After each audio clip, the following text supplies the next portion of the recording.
Hello students, गुरु nursing academy app पे आपकी CHO classes में आज हम एक ऐसा सब्जेक्ट लेके आ रहे हैं जिसकी रिक्वायरमेंट बहुत ज़रूरी है। ऐसा बोलते ही बच्चे आधे समझ जाते हैं कि शायद सर फार्माकोलॉजी की बात कर रहे हैं। बिल्कुल मैं फार्माकोलॉजी की ही बात कर रहा हूँ। ऐसा सब्जेक्ट जिसकी रिक्वायरमेंट आजकल डेली बढ़ती जा रही है और CHO की जो एग्ज़ाम होगी उसके लिए फार्माकोलॉजी एक इम्पॉर्टेंट सब्जेक्ट है जिसकी यूनिट्स जो हैं स्पेशली मेंशन की गई है केवल एक यूनिट के नाम से, और वो है एसेंशियल ड्रग्स। ये और कुछ कम्युनिकेबल डिजीज की ड्रग्स के बारे में भी बात की है जिसमें GIT, urinary, heart, renal, blood और इन्फेक्शियस डिजीज। ये कुछ टॉपिक हैं जो CHO के सिलेबस के अकॉर्डिंग आपको बताए गए हैं कि जो CHO की एग्जाम होगी उसमें से फार्माकोलॉजिकली मेनली एसेंशियल ड्रग्स और ये कुछ स्पेसिफिक सिस्टमिक ड्रग्स के बारे में हमारे क्वेश्चन पूछे जाएंगे। मैं अजय कुमार शर्मा, नाम आप लोग जानते ही हैं। गुरु नर्सिंग ऐप पे फार्माकोलॉजी ही मैं आपको पढ़ाऊँगा। इंट्रोडक्शन जनरली मैंने वैसे दे चुका हूँ एक बार बार हमें टाइम ख़राब नहीं करना है। तो ये जो यूनिट्स है उनके अकॉर्डिंग और CHO के एग्ज़ाम के पैटर्न के अकॉर्डिंग हम फार्माकोलॉजी पढ़ेंगे। तो एक देखिए मोस्टली CHO के एग्ज़ाम में क्या है कि राजस्थान में काफ़ी समय बाद एक नर्सिंग के लिए कोई एग्ज़ाम कंपटीशन के थ्रू आया है जिसमें कंपटीशन भी बहुत ज़्यादा होगा। और लेकिन पेपर का पैटर्न जहाँ तक मेरा आइडिया है, एक सिंपल पैटर्न हमारा आएगा। जो बच्चे अभी नोट सेट एग्ज़ाम दे के आए हैं, एम्स के एग्ज़ाम दे के आए हैं, उनसे थोड़ा सा डिफरेंट मेरे को लगता है कि ये पेपर का पैटर्न आएगा। जैसे पिछले कई एग्ज़ाम NHM के राजस्थान में हुए हैं जिनको सीफू करवाती है या NHM डिपार्टमेंट खुद करवाता है, क्योंकि मैं खुद भी पहले एक NHM से रिलेटेड था, अब नहीं हूँ। तो वहाँ उसके अकॉर्डिंग हमें एक थोड़ा सा आइडिया लेके चलना है कि किस तरीके के क्वेश्चन हमें इस CHO के एग्ज़ाम में पूछे जाएंगे। तो ज़्यादा डीप नहीं, फार्माकोलॉजी से हमें बिल्कुल सिंपल क्वेश्चन आने के चांसेज है। जैसे आपको पूछा जा सकता है ड्रग ऑफ चॉइस, किसी ड्रग का एडवर्स इफेक्ट, किसी ड्रग की अनवांटेड इफेक्ट्स जिन्हें हम एडवर्स या साइड इफेक्ट दोनों बोल सकते हैं, या किसी ड्रग की डोज। आपको वैसे डोज के चांसेस बहुत कम होते हैं। डोज रेशियो आपको पूछा जा सकता है। किसी ड्रग के मैकेनिज्म ऑफ एक्शन आपको पूछे जा सकते हैं। ज़्यादा चांस क्या है, देखिए CHO कम्युनिटी हेल्थ ऑफिसर यानी हमारे हेल्थ सिस्टम की एक प्राइमरी स्टेज है जो कि नर्सिंग ऑफिसर हमें प्रोवाइड करेंगे। इस वैकेंसी से मोस्टली मानते हैं राजस्थान में नर्सिंग के साथ BHMS, BOMH इनको भी मौका मिला है, लेकिन यहाँ सीधी सी बात है जो ड्राफ्ट इसका तैयार किया गया है CHO का, उसकी मेन बैकबोन नर्स ही है। यानी नर्सिंग ऑफिसर ही CHO के लिए मोस्टली एलिजिबल हैं और वो उन्हीं के लिए ये पोस्ट जो है क्रिएट की गई है। वहीं प्राइमरी जो हेल्थ सिस्टम है उसको कंट्रोल करेंगे, उसको डील करेंगे और CHO के रूप में अपनी सेवाएं देंगे। तो CHO की सेवाएं जब दे रहे हैं तो उन्हें ड्रग का नॉलेज होना जरूरी है, क्योंकि CHO आपको पता है सब सेंटर पे जाके बैठेंगे, PSC पे बैठेंगे, तो वहाँ पे उनको पेशेंट्स के ट्रीटमेंट के लिए, डिजीज डिसऑर्डर के लिए ड्रग्स का नॉलेज बहुत ज़रूरी है। इसीलिए CHO के सिलेबस में एग्ज़ाम में भी फार्माकोलॉजी मेंशन की गई है, जिसमें से ये यूनिट्स हमारी जो हैं वो मेन यूनिट्स है जिनके बारे में बात करेंगे। लेकिन देखिए फार्माकोलॉजी ऐसा सब्जेक्ट है जिसके बारे में बच्चे नाम सुनते ही डरते हैं। एक बार तो आप उसकी टेंशन मत लीजिए। जितना मैं पिछले 10 साल से नर्सिंग में ही फार्माकोलॉजी पढ़ा रहा हूँ, नर्सिंग के बच्चों को ही ये सिखाने की कोशिश कर रहा हूँ कि फार्माकोलॉजी हमें कैसे पढ़नी है। बिल्कुल सिंपल तरीके से हम फार्माकोलॉजी पढ़ेंगे, टेंशन लेने की कोई ज़रूरत नहीं है। GNM के बच्चे काफ़ी हैं इसमें जिन्हें फार्माकोलॉजी मतलब सिलेबस में नहीं है मेंशन, तो अब पढ़नी है। तो हम एक सिंपल तरीके से लेके चलेंगे और इजी लैंग्वेज में हम पढ़ने की कोशिश करेंगे। तो आप फार्मा को टेंशन ना ले, सिंपल तरीके से पढ़ने की कोशिश करें।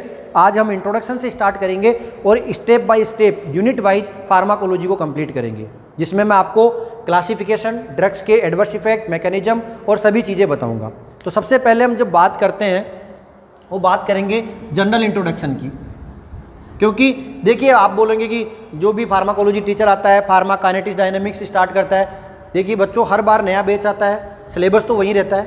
उन्होंने तो नहीं पढ़ा जो अब पढ़ रहे हैं बच्चे, तो उसके अकॉर्डिंग हम सिलेबस को लेते हैं। फार्माकोलॉजी जो है वो स्टडी ऑफ ड्रग कहलाती है। सिंपल ही बात करते हैं, जनरल सिंपल, मैंने कहा बिल्कुल सिंपल तरीके से हम पढ़ते हुए चलेंगे, कोई टेंशन लेने की ज़रूरत नहीं है। स्टडी ऑफ ड्रग हम बोलते हैं फार्माकोलॉजी को। एक सिंपल सी डेफिनेशन है। पहला क्वेश्चन हमारा ये भी आ सकता है कि व्हाट इज फार्माकोलॉजी। बहुत से एग्जाम में पूछा जाता है what is anatomy, what is physiology, what is psychiatric, है ना। तो उसी हिसाब से आपको पूछा जा सकता है कि व्हाट इज फार्माकोलॉजी, तो आपका आंसर होगा स्टडी ऑफ ड्रग। जो ऑप्शन आपको मिलेंगे उसमें से आपको सेलेक्ट करना है कि ड्रग की स्टडी ही फार्माकोलॉजी कहलाती है। अब जब ड्रग की स्टडी फार्माकोलॉजी कहलाती है तो यहाँ हमारे पास एक स्पेसिफिक वर्ड आ गया और वो है ड्रग। क्या आया? ड्रग। तो जब आप स्टडी कर रहे हैं तो ड्रग का मतलब भी तो हमें पता होना चाहिए। सिंपली ड्रग का मतलब क्या होता है कि कोई भी केमिकल एजेंट या सबस्टांस, कोई भी केमिकल एजेंट या कोई सबस्टांस जो किसी भी डिजीज या डिसऑर्डर को क्या करे? ट्रीट करे, उसको क्योर करे, उसको मिटिगेट करे या उसे डायग्नोसिस करे।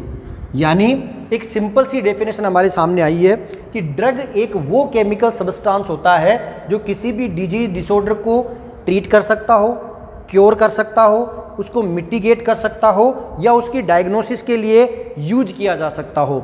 यानी ये चार वर्ड अगर हम फॉलो करें तो उसको कंबाइंडली हम क्या बोलते हैं? ड्रग बोलते हैं। यानी कोई ऐसा केमिकल सबस्टांस या केमिकल एंटिटी जो किसी भी डिजीज या डिसऑर्डर को ट्रीट, क्योर, मिटिगेशन और डायग्नोसिस के लिए काम ली जाती है, वो ड्रग कहलाती है। और वही ड्रग, देखिए इसमें ये तीन वर्ड तो हम जनरली मानते हैं कि हाँ ये ड्रग होती है।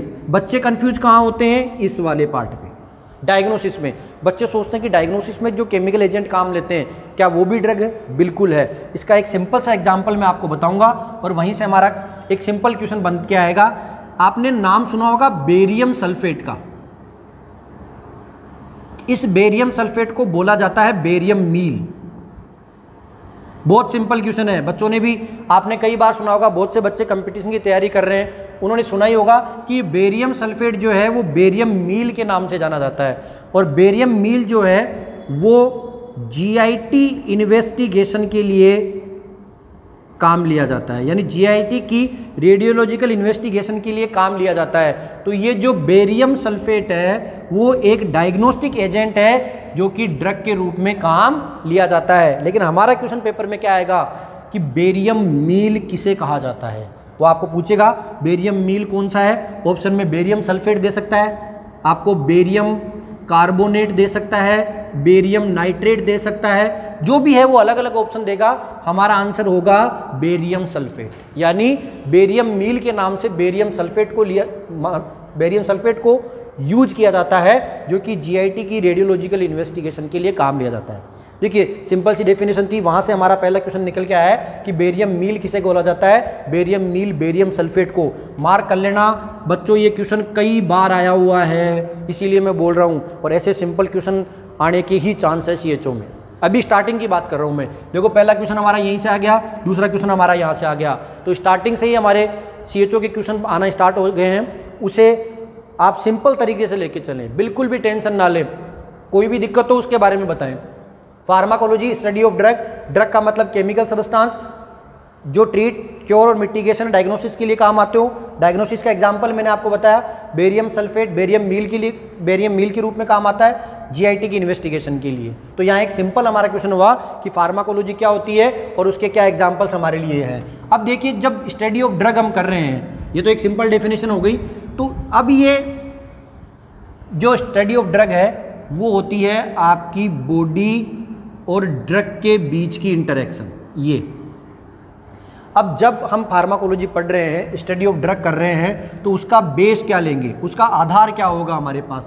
भाई कोई पैरामीटर तो होगा ना जिसके आधार पे हम स्टडी करते हैं। जैसे मान लो अब आप एमएसएन पढ़ते हैं, मेडिकल सर्जिकल नर्सिंग में आप पहले पैथोफिजियोलॉजी पढ़ते हैं, उसकी ईटियोलॉजी पढ़ते हैं, फिर उसके बाद मैनेजमेंट पढ़ते हैं, उसके बाद ट्रीटमेंट पढ़ते हैं। वैसे ही फार्माकोलॉजी को स्टडी करने के दो पैरामीटर हम मानते हैं। जो पैरामीटर होते हैं वो होता है फार्माकोकाइनेटिक्स, पहला पैरामीटर, ये मेजर पैरामीटर है फार्माकोलॉजी का।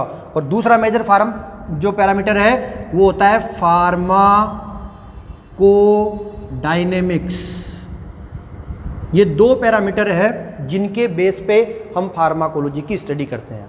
अब बहुत से बच्चे हैं जो आप क्लास ले रहे हैं, वो बीएससी से भी हैं, जीएनएम से भी है, बहुत से बच्चों ने कंपटीशन की तैयारी भी की है। वो बोलते हैं कि फार्मा वाली टीचर आते ही ये चालू कर देते हैं काइनेटिक्स और डायनेमिक्स। बेटा जी जब तक हम बेस यानी इंग्लिश के लिए ABCD और हिंदी के लिए कक्का नहीं सीखेंगे हमारे बेस कभी क्लियर नहीं होंगे। जब तक फार्माकोलॉजी में आप इन दोनों का मतलब नहीं समझेंगे आप फार्माकोलॉजी नहीं समझ सकते। मैं ज़्यादा आपको डीप नहीं लेके जाऊंगा, सीधी सी बात है, फार्माकोलॉजी में CHO के लिए करनी है, सरफेसली करनी है, उसी हिसाब से हम तैयारी करेंगे, ठीक है। लेकिन क्योंकि यहाँ से हमारे क्वेश्चन बनते हैं बेटा जी, इसीलिए मैं आपको ये इंट्रोडक्शन से स्टार्ट करवा रहा हूँ। अभी 2 क्वेश्चन बताए मैंने आपको, बाकी अभी बताता हूँ।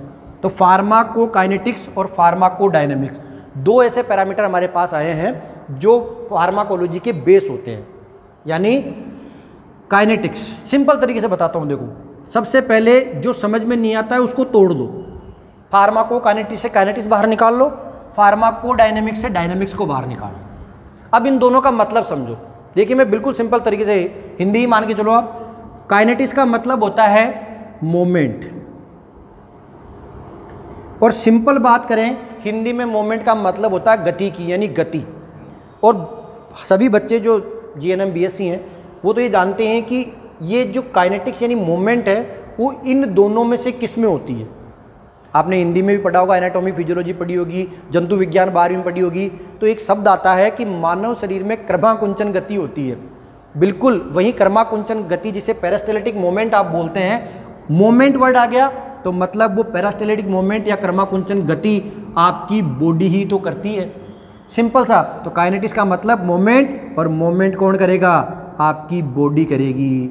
किसके लिए करेगी, ड्रग के लिए, क्योंकि अभी हमने क्या कहा कि फार्माकोलॉजी इन दोनों का बेस होता है। तो पहला निकल के आया कि बॉडी ड्रग के लिए क्या करती है, मूवमेंट करती है। वो मूवमेंट क्या कहलाती है, काइनेटिक्स कहलाती है। इसीलिए इसको कंबाइंडली फार्माकोकाइनेटिक्स कहते हैं। टेंशन लेने की जरूरत ही नहीं है, जहाँ काइनेटिक्स वहाँ मूवमेंट, मूवमेंट करती है बॉडी, बॉडी मूवमेंट किसके लिए करेगी, ड्रग के लिए। अब आप बोलोगे कि कैसे, देखिए आप जब भी, अभी एक बार आप थोड़ी देर के लिए मान लीजिए ड्रग नहीं, सिंपल आपने कोई फूड कंटेंट लिया है, खाना खाया है। जब भी हम खाना खाते हैं वो खाना एब्जॉर्ब होता है, एब्जॉर्ब होने के बाद वो डिस्ट्रीब्यूट होता है, उसके बाद उसकी उपापचयी क्रियाएं यानी मेटाबॉलिज्म होती है, और लास्ट में एक्सक्रिएशन यानी उसका उत्सर्जन हो जाता है। देखिए आप सोचेंगे हिंदी, क्योंकि बहुत से बच्चे जीएनएम के हिंदी मीडियम है तो उन्हें भी समझ में आना चाहिए, फार्मा उन्होंने नहीं पढ़ी हुई है। मैं दोनों लैंग्वेज से समझा रहा हूँ आपको, एब्जॉर्प्शन, डिस्ट्रीब्यूशन, मेटाबॉलिज्म और एक्सक्रिएशन। मैंने कहा था फूड कंटेंट लिया है। अब उस फूड कंटेंट की जगह आपने कोई मान लो ड्रग ली है, तो आपकी बॉडी सबसे पहले उस ड्रग को एब्जॉर्ब करेगी। जब वो ड्रग एब्जॉर्ब हो गई है, एब्जॉर्ब होकर आएगी ब्लड में, तो ब्लड उस ड्रग को क्या करेगा, पूरी बॉडी में डिस्ट्रीब्यूट करेगा। डिस्ट्रीब्यूट करने के बाद बहुत सी ऐसी ड्रगें होती हैं जिनकी मेटाबॉलिज्म करना, यानी मेटाबॉलिज्म का मतलब अवस्था परिवर्तन। जैसे आप लोग जनरली फूड कंटेंट में मान लो आपने कार्बोहाइड्रेट खाया है, तो कार्बोहाइड्रेट की लीवर में जाके मेटाबॉलिज्म तो होती है, तभी तो आपको एनर्जी मिलती है। उसी प्रकार ड्रग की भी लीवर में जाके मेटाबॉलिज्म होती है, उसकी अवस्था परिवर्तन करना पड़ता है। सभी ड्रगों का नहीं, कुछ ड्रगों का। इसीलिए जिन ड्रगों की मेटाबॉलिज्म होती है उनको लीवर में जाना पड़ता है, क्योंकि मेटाबॉलिज्म की मेन साइट, याद रखना ये क्वेश्चन आता है बहुत बार, कि बॉडी में मेटाबॉलिज्म की मेन साइट, चाहे वो ड्रग हो या फूड कंटेंट हो, लीवर होता है।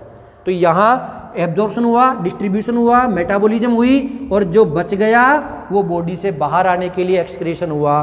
तो यानी हमारे सिंपल पैरामीटर क्या हुए, ADME, यानी फार्माकोकाइनेटिक्स का मतलब मोमेंट, मोमेंट करती है बॉडी, ड्रग के लिए किस प्रकार से करेगी मोमेंट, एब्जॉर्ब करके, डिस्ट्रीब्यूट करके, मेटाबोलाइज करके, और बॉडी से एक्सक्रिएट करके। ये सिंपल कॉन्सेप्ट हमारे सामने आए हैं।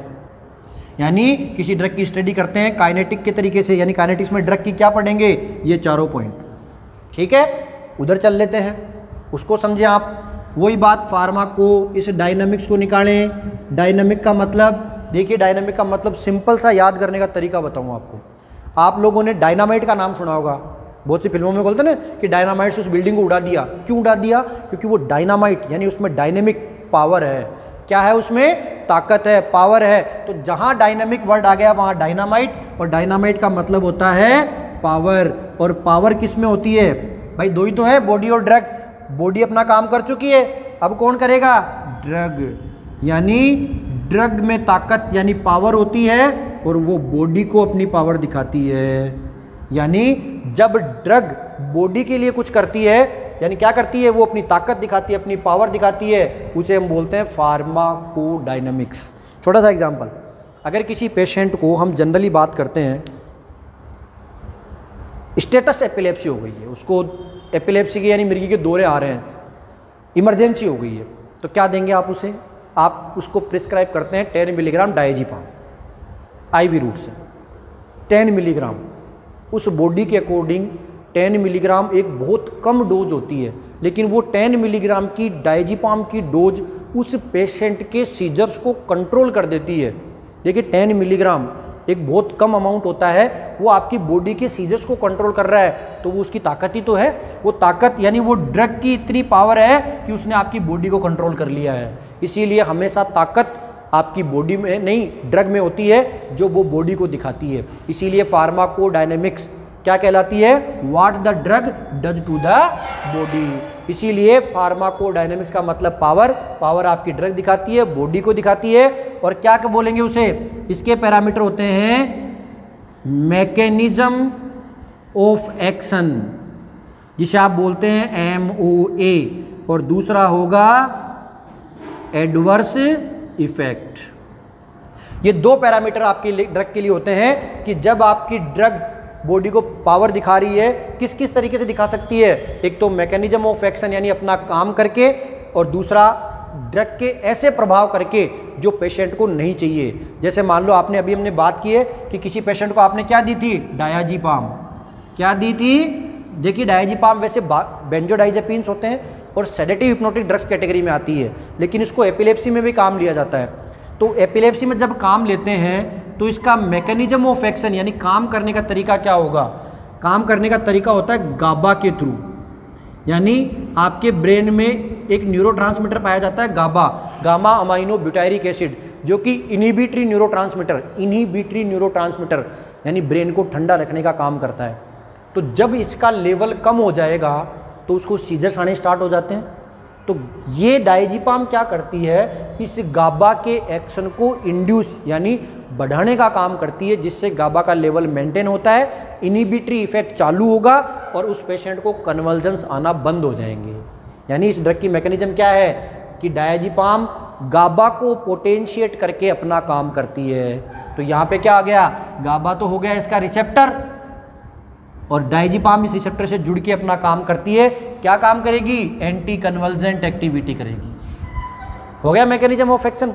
दूसरा पार्ट क्या है? Adverse effect. एडवर्स इफेक्ट का मतलब क्या है कि डायजीपाम आपने दे दी, वो सेंट्रली काम कर रही है, तो डायजीपाम जब गाबा के थ्रू काम कर रही है तो जो डिजायर्ड एक्शन आपको चाहिए वो मिल रहा है। लेकिन वही डायजीपाम जब आपके रेस्पिरेटरी सेंटर को सप्रेस कर दे, अगर रेस्पिरेटरी सेंटर को सप्रेस कर देगी तो पेशेंट को अनकंफर्टेबल फील होगा। जब पेशेंट का रेस्पिरेटरी सेंटर सप्रेस होगा तो उसका दम घुटने लग जाएगा।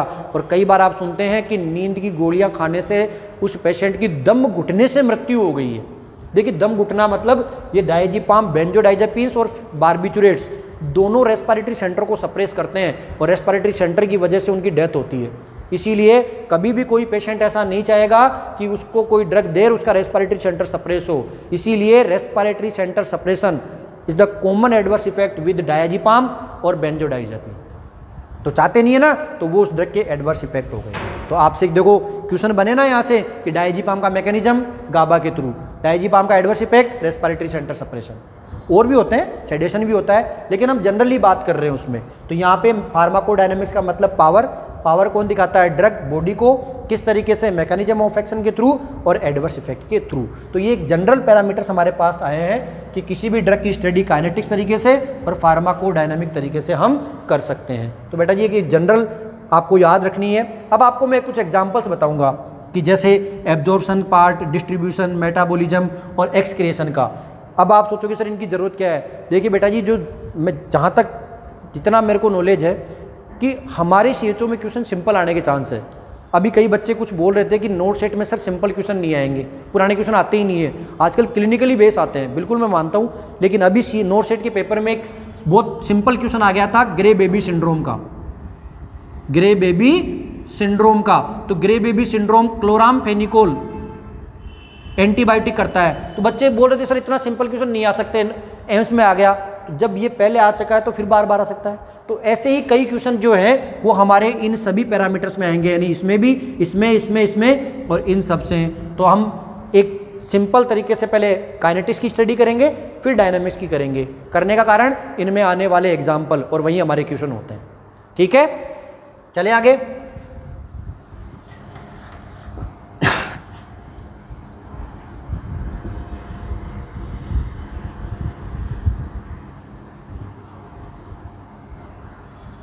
देखिए काइनेटिक्स को समझने का सबसे सिंपल तरीका बताता हूं मैं, फार्माकोकाइनेटिक्स।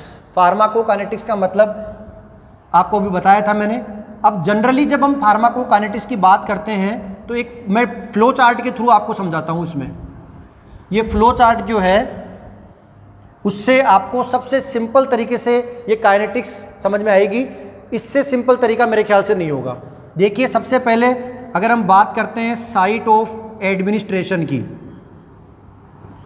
यहां से आपने ड्रग दी है, वो ड्रग एब्जॉर्ब होके आपके ब्लड में आएगी। ब्लड में जब ड्रग आती है तो वो ड्रग एक्टिव फॉर्म में रहती है, और एक्टिव फॉर्म क्या होती है? Free drug. अगर आपने आईवी रूट से दी है तो ड्रग डायरेक्टली ब्लड में आती है। साइट है आपकी ओरल, ये आपकी साइट है आईवी। जब एक्टिव ड्रग ब्लड में आ चुकी है तो वो जाएगी प्लाज्मा प्रोटीन बाइंडिंग के लिए, जो कि ड्रग की इनएक्टिव फेज कहलाती है। एक भाग जाएगा रिसेप्टर साइट, यानी टिश्यू साइट। इसका एक भाग जाएगा मेटाबॉलिज्म के लिए। मेटाबॉलिज्म को ही बोला जाता है बायो ट्रांसफॉर्मेशन। एक ही बात है, आप मेटाबॉलिज्म बोल दीजिए चाहे बायो ट्रांसफॉर्मेशन बोल दीजिए। और जब मेटाबॉलिज्म होगी तो बनेंगे उसके मेटाबोलाइट्स। जो मेटाबोलाइट्स बनेंगे वो इनएक्टिव होंगे, और इनएक्टिव मेटाबोलाइट्स आपकी बॉडी से एक्सक्रिएशन यानी एक्सक्रिएट करेंगे वो, या फिर डायरेक्टली भी आपकी बॉडी से बाहर आ सकते हैं। ये वाटर सोल्यूबल, ये लिपिड सोल्यूबल।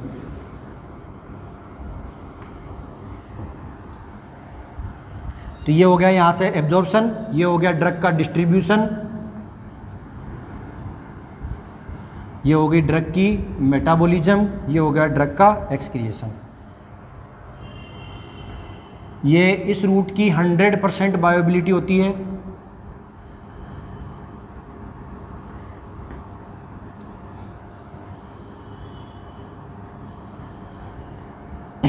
देखिए फार्माकोकाइनेटिक्स, या इसको बोल सकते हैं हम ADME, यानी एब्जॉर्प्शन, डिस्ट्रीब्यूशन, मेटाबॉलिज्म और एक्सक्रीशन। एक सिंपल फ्लो चार्ट है जिसमें पूरी फार्माकोकाइनेटिक्स हम पढ़ने की कोशिश करेंगे। मान लीजिए किसी पेशेंट को आपने साइट ऑफ एडमिनिस्ट्रेशन का मतलब जहां से आपने उसको ड्रग दी है, हमने उसको ओरल कोई ड्रग दी है, वो ओरल ड्रग एब्जॉर्ब होके आपके ब्लड सर्कुलेशन में यानी सिस्टमिक सर्कुलेशन में आएगी। यानी साइट ऑफ एडमिनिस्ट्रेशन से लेके ब्लड तक, यानी साइट ऑफ एडमिनिस्ट्रेशन से लेके ब्लड तक, यहां से यहां तक जो मूवमेंट हुई है वही उस ड्रग का एब्जॉर्प्शन कहलाता है। अभी मैंने शुरू में कहा ना काइनेटिक्स का मतलब मूवमेंट, तो मूवमेंट हुई ना भाई, यहां से आपने ड्रग ओरल ली है, ब्लड में आई, इतनी दूर में जो मूवमेंट हुई है वो ही ड्रग का क्या कहलाता है? एब्जॉर्प्शन। और जो ड्रग ओरली नहीं दे सकते हैं उन्हें हम देते हैं आईवी रूट से। और आईवी रूट, ढंग से सुनना, आईवी रूट एब्जॉर्प्शन को बाईपास करता है। आईवी रूट पे एब्जॉर्प्शन नहीं होगा, वो डायरेक्ट ब्लड में जाएगी। इसीलिए जो भी ड्रग आईवी रूट से दी जाती है उस ड्रग की 100% बायोएबिलिटी होती है। बायोएबिलिटी का मतलब होता है सिंपल सा बायो एबिलिटी, यानी किसी ड्रग की बायोलॉजिकली ब्लड में उपस्थिति। यानी कोई ड्रग आपने ओरल दी है चाहे आईवी दी है, कितना भाग ब्लड में आ रहा है वो उस ड्रग की बायोएबिलिटी कहलाती है। आपसे कई बार पूछा हुआ है कि किस रूट की बायोएबिलिटी 100% होती है, आईवी रूट की होती है, ओरल की कभी नहीं होगी। बहुत कम ड्रग हैं जिनकी बायोएबिलिटी ओरल की 100% होती है। तो यहाँ से जब आपने ओरल ड्रग दी है वो एब्जॉर्ब होके ब्लड में आ रही है तो वो ड्रग का एब्जॉर्प्शन कहलाता है। आईवी रूट ऐसा है जो एब्जॉर्प्शन को बाईपास करता है। आईवी रूट ऐसा रूट है जिसकी 100% बायोएबिलिटी होती है क्योंकि वो डायरेक्टली ब्लड में आती है। अब सुनो मेरी बात, जब आपने ड्रग यहाँ से दी है, ओरल आई है चाहे आईवी आई है, वो कहाँ आ गई? ब्लड के अंदर। जब वो ब्लड में आ चुकी है तो इस जगह वो बिल्कुल फ्री फॉर्म में है, और जो देखो फ्री होता है वो बिल्कुल खुला होता है, वो कहीं भी जा सकता है। तो जितना भाग यहाँ आया है वो ड्रग की बायोएबिलिटी कहलाती है। अब मान लो वो ड्रग आ चुकी है ब्लड में, खुली है तभी एक्टिव है। अब एक्टिव है तो अपना काम करने जाएगी, और ड्रग को अपना काम करने के लिए जाना पड़ता है उसकी स्पेसिफिक साइट पे, यानी जहाँ उसे अपना काम करना है। और वो स्पेसिफिक साइट क्या होती है उसकी? रिसेप्टर साइट, यानी टिश्यू साइट। देखिए बहुत से बच्चों को रिसेप्टर से बड़ी प्रॉब्लम होती है। आप एक बार दिमाग थोड़ा सा खुला कीजिए, मैंने ये वर्ड जानबूझ के लिखा टिश्यू। मैं चाहता तो रिसेप्टर साइट भी लिख सकता था, लेकिन वो फिर आप वही दिमाग में रहती कि यार रिसेप्टर होता क्या है, या फिर वही दिक्कत आ गई। देखिए रिसेप्टर कुछ नहीं है, आपकी बॉडी का ही सेल का एक स्पेसिफिक पार्ट होता है। बस इतना जान के रखें आप तो कि आपकी सेल की एक स्पेसिफिक साइट होती है, यानी कोई विशेष जगह होती है जहां पर जाकर ड्रग अपना काम करती है। बस रिसेप्टर के बारे में इतना दिमाग रखो आप तो, ज़्यादा लोड लेने की जरूरत नहीं है आपको। यानी रिसेप्टर वो सेल का पार्ट, टिश्यू का पार्ट है जहां पे ड्रग जाके जुड़ती है और अपना काम करती है। तो मान लो ड्रग ब्लड में आ गई, अब किसी विशेष सेल की, स्पेसिफिक सेल की साइट पे गई, वहां पर जुड़ी और अपना काम कर दिया।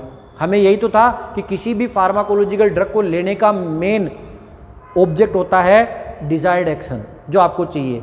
कि जैसे मान लो किसी ने पैरासीटामोल ली है, पैरासीटामोल ओरल लेने के बाद ब्लड में आ गई, ब्लड में आने के बाद रिसेप्टर साइट क्या होती है? पैरासीटामोल की रिसेप्टर साइट कोक्स। कोक्स कहाँ का? हाइपोथैलेमस का, क्योंकि हमारा टेम्परेचर कंट्रोल सेंटर कौन है? हाइपोथैलेमस। और पैरासीटामोल क्यों ली जाती है? एंटी पायरेटिक एक्टिविटी के लिए, यानी जो एलिवेटेड इंक्रीज टेम्परेचर है उसको कम करने के लिए। एलिवेटेड ही, नॉर्मल टेम्परेचर की बात नहीं कर रहा हूँ मैं। जब फीवर हो रहा है तो आपने साइट क्या मांगनी है?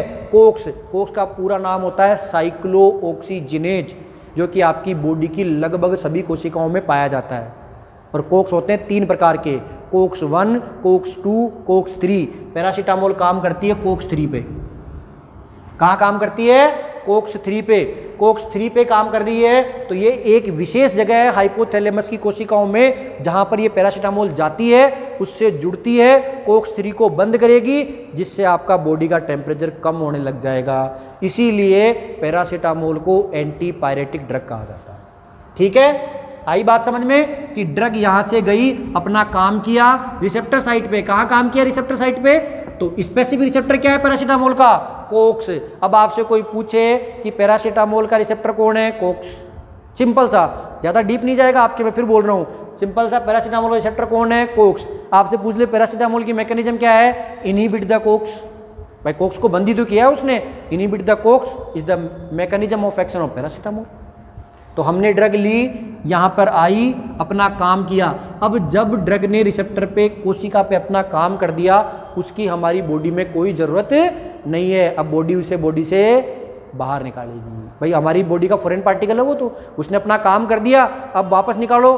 तो वापस निकालने के लिए जैसे ही काम करते हैं वो ड्रग आपकी बॉडी से बाहर आ जाएगी यूरिन के थ्रू। लेकिन आपको भी पता है कि किसी भी केमिकल एजेंट को अगर बॉडी से बाहर आना है तो उसकी अवस्था या तो वाटर सोल्यूबल होनी चाहिए, जैसा लिखा है ना वाटर सोल्यूबल, या फिर वो आयनीकृत यानी आयोनाइज्ड अवस्था में होना चाहिए, यानी अम्लीय या क्षारीय प्रवृत्ति में होना चाहिए। तो अगर कोई ड्रग वाटर सोल्यूबल है या आयोनाइज्ड है तो वो अपना काम करके सीधी बॉडी से बाहर आ जाए। तो ऐसी ड्रगें जो वाटर सोल्यूबल होती है वो अपना काम करने के बाद सीधी बॉडी से बाहर आती है, उन ड्रगों की मेटाबॉलिज्म नहीं होती है। एग्जाम्पल बताता हूँ आपको, amino glycoside antibiotic, streptomycin, kanamycin, neomycin, gentamicin, amikacin, ये ड्रगें कभी भी मेटाबोलाइज नहीं होती आपके शरीर में, वो ड्रगें काम की और बॉडी से बाहर आ जाती है सीधी। ठीक है, तो यहाँ ये रिसेप्टर साइट पे जो हुआ, वो रिसेप्टर साइट पे ड्रग काम करके बॉडी से बाहर आ जाती है। अगर वो ड्रग क्या है, लिपिड सोल्यूबल या अनआयोनाइज्ड, तो देखिए सीधी सी बात है कि कभी भी हमारे यूरिन से लिपिड नहीं आता है। जो यूरिन होता है वो वाटर सोल्यूबल कंटेंट होता है, तो लिपिड बाहर नहीं आता ना। तो लिपिड को अगर बाहर निकालना है तो उसको वाटर में कन्वर्ट करो, वाटर में कन्वर्ट करना है मतलब उसकी अवस्था परिवर्तित करो, और बॉडी में अवस्था परिवर्तन कहाँ पे होता है, लीवर में, यानी लीवर में उसकी मेटाबॉलिज्म करवाइए। वो ड्रग यहाँ से जाएगी लीवर में, मेटाबोलाइज होगी, अपनी मेटाबॉलिज्म करेगी और बॉडी से बाहर निकल जाएगी।